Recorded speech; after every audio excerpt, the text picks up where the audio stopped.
आणि जोरात बोला, इन्कलाब इन्कलाब। अनधिकृत फेरीवाले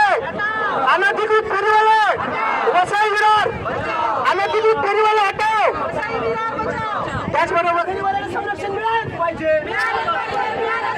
रोजगार आमच्या हक्काचा, फेरीवाल्यांना संरक्षण मिळालंच पाहिजे। फेरीवाल्यांकडे हप्ते घेणे बंद करा। आयुक्त हमसे डरता है, आयुक्त हमसे डरता है।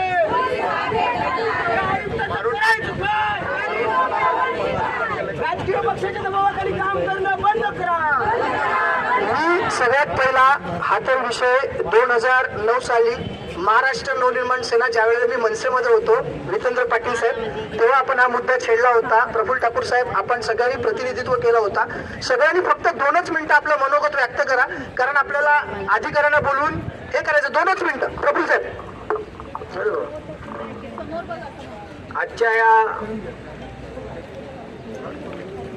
अनधिकृत फेरीवाले हटाव मोहिमेसाठी उपस्थित सर्व पक्षीय सर्व नेते आणि आजच्या या मोर्चाचं आयोजन खरं तर लोकप्रतिनिधी किंवा इतर कोणी करायला पाहिजे होतं, परंतु दुर्दैवाने एका चॅनलच्या प्रतिनिधीने म्हणजे दीपक कोटेकर साहेबांनी याचं आयोजन केलेलं आहे।